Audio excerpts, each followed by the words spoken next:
கர்த்தருடைய மகா பரிசுநாமத்துக்கு ஸ்தோத்திரமும் மகிமையும் உண்டாவதாக. இதோ இந்த புதிய நாளை கொடுத்த கர்த்தருக்கு மகிமையும் சூத்திரமும் செலுத்த கடவுமாக.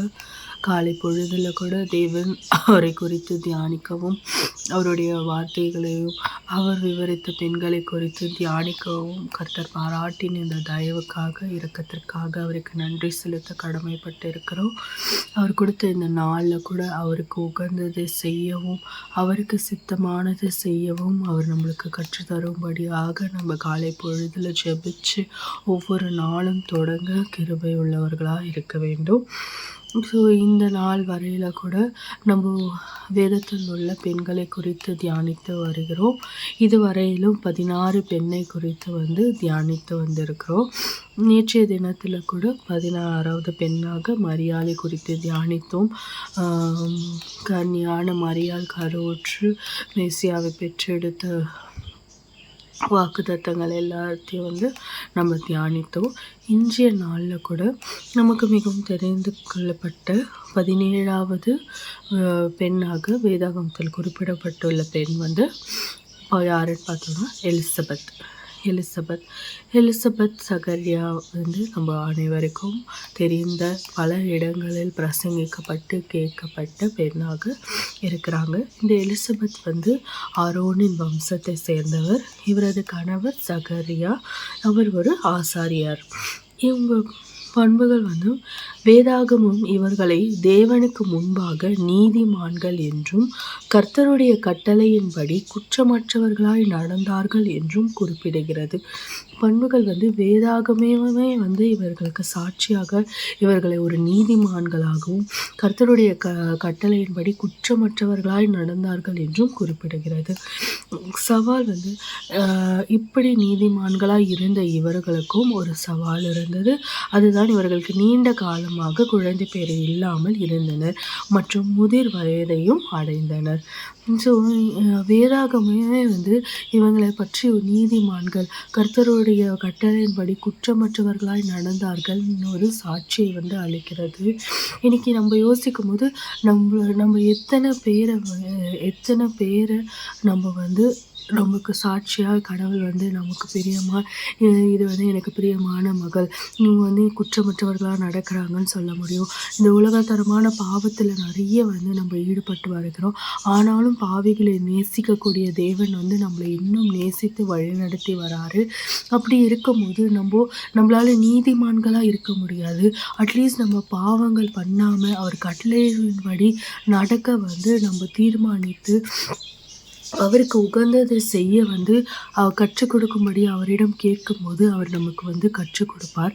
அப்படி அவர் கற்றுக் கொடுத்தது பிரகாரமாய் நம்ம நடந்தாலே நம்ம குற்றமற்றவர்களாய் நடக்க முடியும். எலிசபெத் சகரியாவை போன்று நம்மளால் நீதிமான்களாக இருக்க முடியலனாலும் அட்லீஸ்ட் நம்ம பாவிகளாக இல்லாமல், பாவம் செய்கிறவர்களாக இல்லாமல், கர்த்தருக்கு உகந்ததை செய்ய குற்றமற்றவர்களாக இருக்க முயற்சி செய்யணும். இவங்களை விட அற்புத பிறப்பு பார்த்தோன்னா, இவர்களுக்கு இருந்த சவால் இவர்கள் முதிர் வயது அடைந்தும் பிள்ளை பேர் இல்லாமல் இருந்தனர். அப்போது தேவதூதனான காபிரியேல், இங்கேயுமே தேவதூதனான காபிரியேல் தான் சகரியாவிடம் தோன்றி அவர்களுக்கு ஒரு மகன் பிறப்பான் என்றும் அவருக்கு யோவான் என்று பெயரிட வேண்டும் என்றும் அறிவித்தார். இந்த தேவதூதன் காபிரியேல் சகரியாவுக்கு இதை வாக்குத்தத்தமாக கொடுக்கும்போது கூட சகரியாவால் இதை நம்பவே முடியல. ஏன்னா அவங்க முதிர் வயது அடைந்துட்டாங்க, எப்படி நமக்கு ஒரு மகன் பிறப்பான் அப்படின்ற கேள்விகளும் சந்தேகங்களும் அவ்விசுவாசமும் இருந்தது தான். அந்த இதில் சகரியா யோவான் பிறக்கிற வரைக்குமே அவரால் பேச முடியாமல் இருந்தது. அந்த அவ்விசுவாசின் காரணமாக கூட நம்ம பார்க்கப்படுறோம். ஆனால் எலிசபெத் இதை கேட்டதுமே தனது முதிர் அவங்க என்ன வார்த்தைகள் சொல்கிறாங்கன்னா, தனது முதிர் வயதில் கருத்தரித்தார். மக்களுக்கு எனக்கிருந்த மக்களுக்குள் எனக்கிருந்த இகழ்ச்சியை நீக்க இறைவன் என் மீது அருள் கூர்ந்து இந்நாளிலே இவ்வாறு செய்தருளினார் என்று அவர் துதித்தார். எலிசபெத் இதை முழுமையாய் விசுவாசிச்சாங்க. அவங்க விசுவாசத்தின் காரணமா தான் கருவுற்றாங்க. கடவுள் கொடுத்த வாக்குத்தத்தின் பிரகாரம் தேவதூதர் காபிரியல் வாக்குத்தத்தம் கொடுத்ததின் பிரகாரம் அதை அவங்க விசுவாசித்ததின் பிரகாரம் கருத்தரித்தாங்க. மக்கள் மத்தியில அவர்களுக்கு இருந்த இகழ்ச்சியை தேவனின் நாரில் இவ்வாறு செய்தருளினார் நீக்க இவ்வாறு செய்தருளினார் என்று கடவுளை துதித்தாங்க. ஸோ மரியாளும் எலிசபெத்தும் கூட சந்தித்தாங்க. மரியாள் இயேசுவின் இந்த கருவுற்று இந்த கன்னியான மரியாள் இவங்க சந்திக்கிறாங்க எலிசபெத்தை ஆரம்ப நாட்களில். அப்போது எலிசபெத்துக்கு இது மரியாள் யாரிடமும் சொல்லலை, எலிசபெத்துக்கும் சொல்லலை. ஆனால் இயேசுவின் தாயான மரியாள் எலிசபெத்தை சந்திக்க சென்ற போது எலிசபெத் பரிசுத்த ஆவியினால் நிரப்பப்பட்டு வெளிப்பாடு செய்தாங்க. மரியாளை வாழ்த்தியதுமே மரியாளுக்குமே அதை சொல்லலை. எப்படி தெரியும்னு கேட்கும்போது அவங்களோட பரிசுத்த ஆவியினால் அவங்களுக்கு வெளிப்பாடு பட்டது. அதன் மூலமாக தான் எலிசபெத் அதை கண்டுபிடித்தாங்க.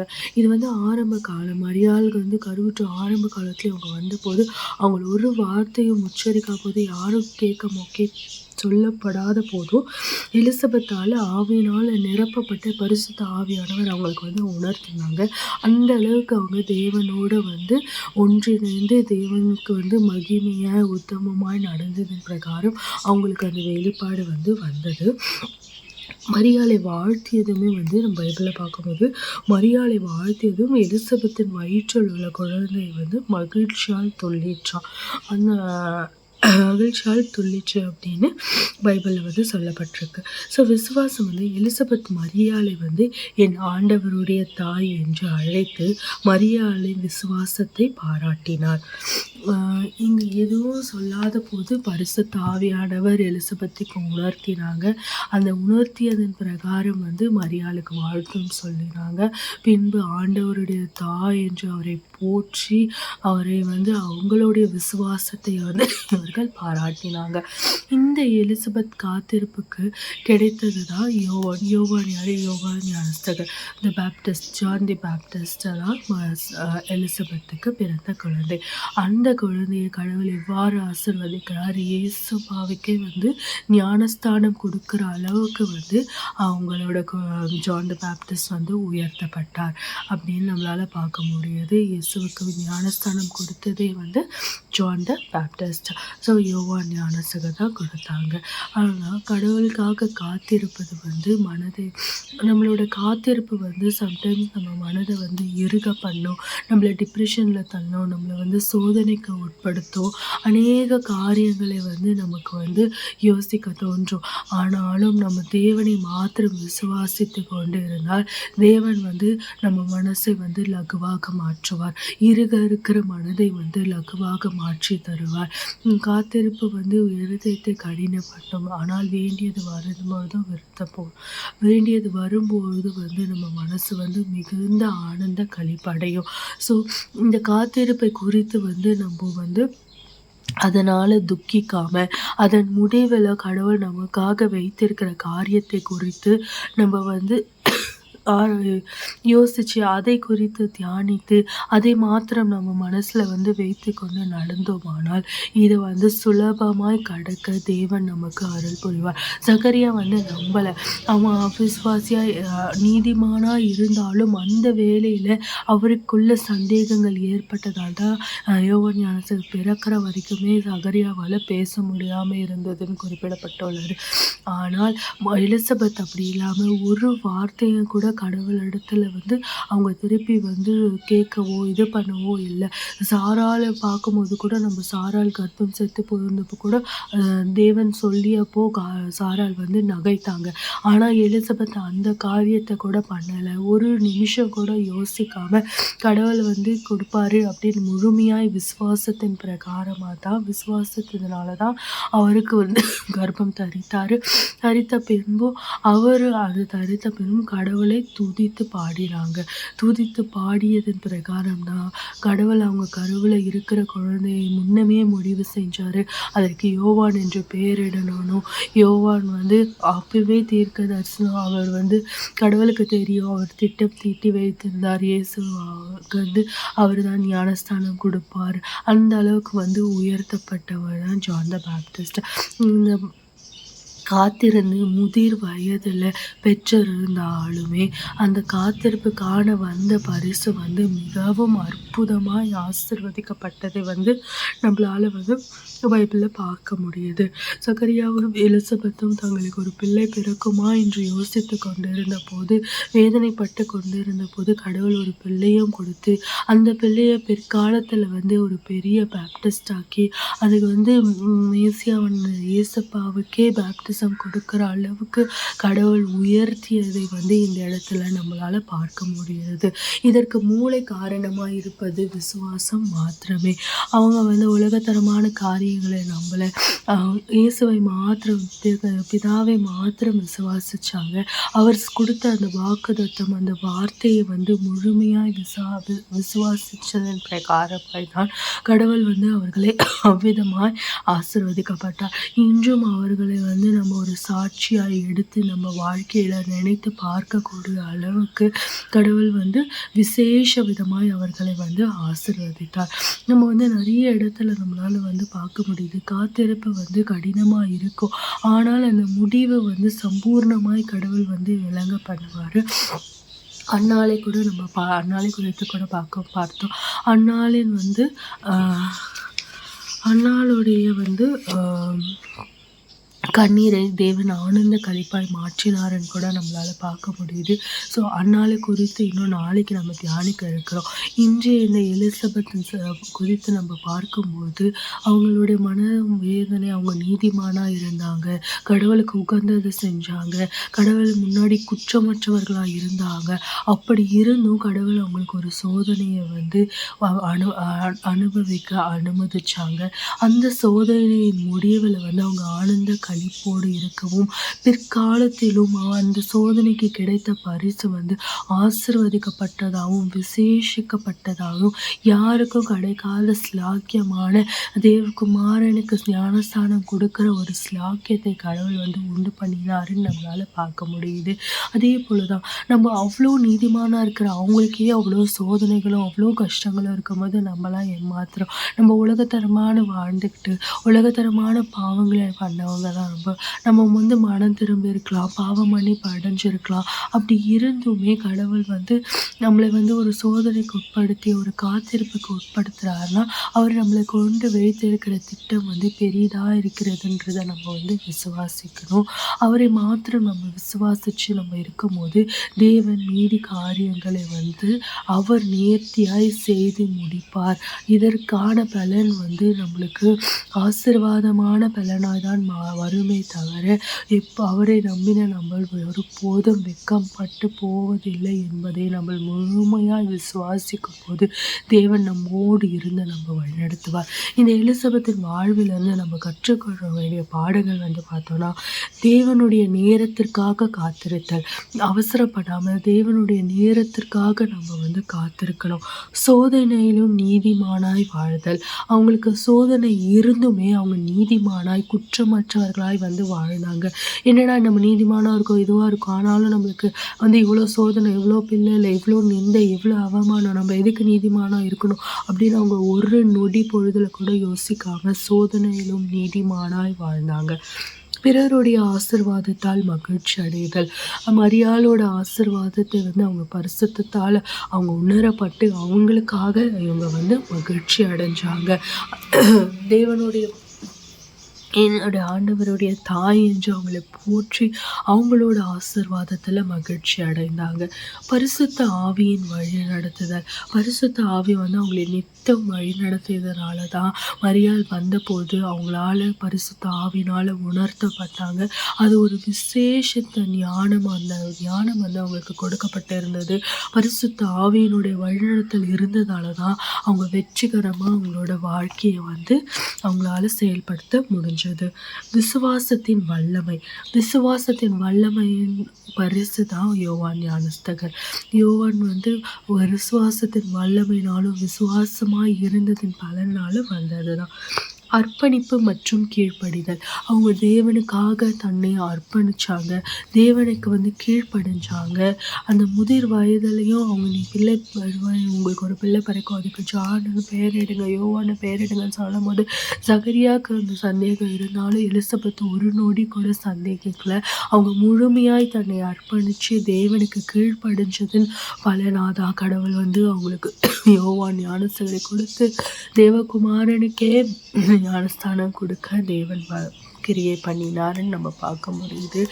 அவங்க தன்னை தாழ்த்தி கீழ்ப்படிஞ்சு நீதிமானாக இருந்து கர்த்தருக்கு உகந்த காரியங்களை செய்து அவர்களுக்கு முன்னால் குற்றமற்றவர்களாக இருக்கிறாங்கன்னு வேதமே அவர்களை குறித்து சாட்சி சொல்லும் அளவிற்கு அவங்க தன் வாழ்க்கையை விசுவாசத்தினாலும் அர்ப்பணிப்பினாலும் கீழ்ப்படினாலும் நடத்தியதின் பலனாதான் அவங்களுக்கு சோதனையே வந்தாலும் கடவுள் அந்த சோதனை கொடுத்த போதும் தன் நற்குணங்களை ஒருபோதும் அவங்க மாற்றிக்கொள்ளவில்லை.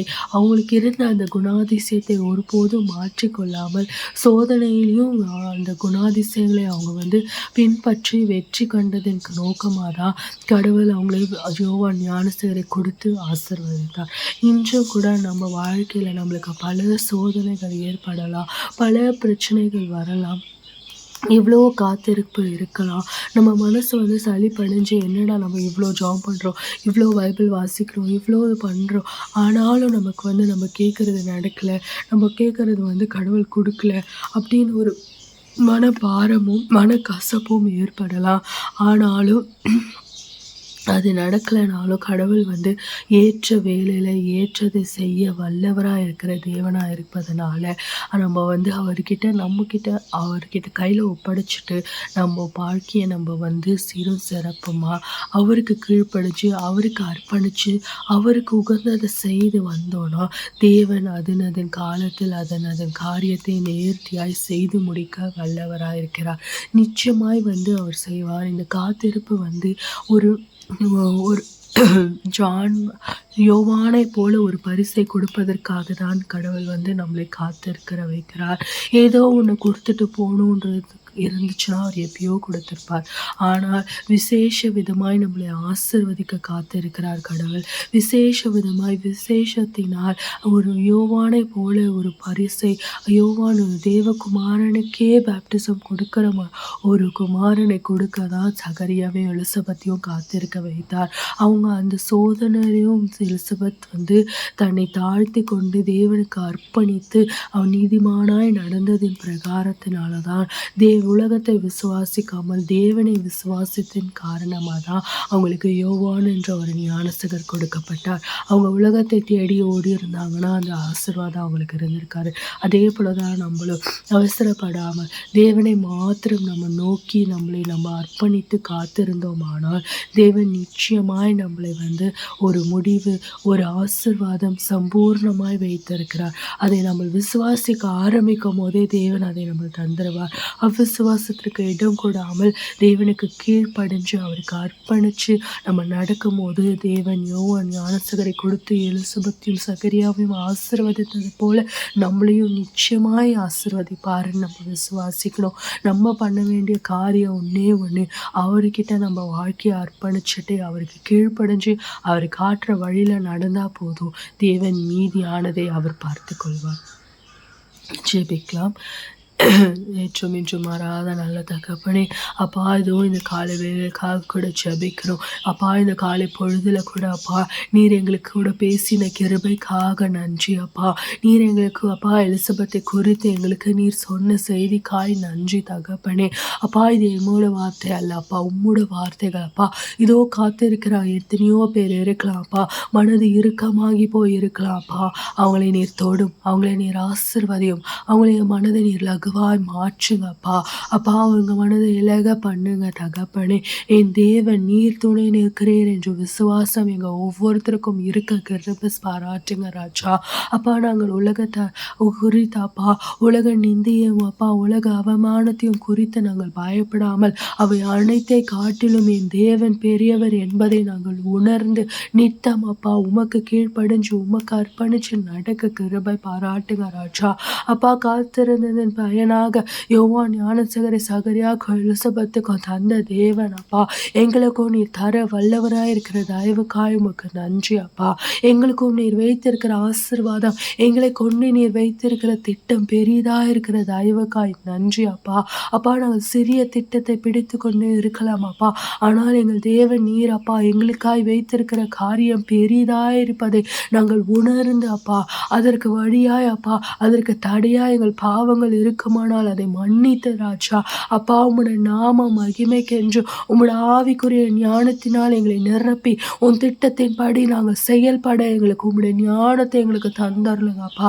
உம்முடைய ஆவிக்குரிய ஞானத்தை எங்களுக்கு தந்தருளுங்க அப்பா. நாங்கள் நீதிமான்கள் கிடையாது அப்பா, ஆனாலும் நாங்கள் பாவிகளாய் இல்லாத வண்ணம் அப்பா எங்க பாவங்களை மன்னித்து பாவியை நேசிக்கிறேன் தகப்பனே ராஜா. எங்க பாவங்களை மன்னித்து அப்பா நாங்கள் எங்களை சுத்திகரித்து கொண்டு ராஜா உம் நாமம் மகிமைக்கென்று உமக்கு சாட்சியாய் நிற்க கிருபை செய்யுங்க அப்பா. அப்பா சகரியா எலிசபெத்தை குறித்து வேதமே சாட்சி சொன்னது அப்பா. அவ்வளவாய் நாங்கள் பாத்திரர் அல்ல அப்பா, ஆனாலும் எங்களை தயவாய் எங்கள் பாவங்களை மன்னித்து அப்பா எங்களை சுத்திகரித்து ராஜா. அப்பா நீர் எங்களை அப்பா கிருபை பாராட்ட வேண்டுமாய் கூட ஜெபிக்கிறோம் தகப்பனே. அப்பா நீர் எங்களுக்கு கிருபை பாராட்ட வேண்டுமாய் கூட ஜெபிக்கிறோம் அப்பா தகப்பனே ராஜா. நீ சகலத்தையும் செய்ய வல்லவராயிருக்கிற தயவுக்காய் உமக்கு நன்றி அப்பா. நீர் அவ்வாறாய் செய்ய போவதற்காய் நன்றி அப்பா. நீர் அவ்வாறாய் செய்ய போவதற்காய் நன்றி தகப்பனே. என் தேவனே ராஜா அப்பா. அப்பா தகப்பனே எலிசபெத்துக்கு உள்ள குணாதிசயங்களில் அப்பா நாங்கள் அப்பா அந்த குணாதிசயம் போல நடக்க அப்பா நீர் எங்களுக்கு கற்றுக் கொடுங்க ராஜா. நீர் எங்களுக்கு கற்றுக் கொடுங்க அப்பா. நீரே எங்க ஒவ்வொருத்தரோடு இருந்து வழி நடத்துங்க, ஆசீர்வதிங்க, பலப்படுத்துங்க. மீட்பரும் ரட்சகருமாக இயேசு கிறிஸ்துவின் ஜெபக்கேளும் என் ஜீவன நல்ல தகப்பனே. ஆமென்.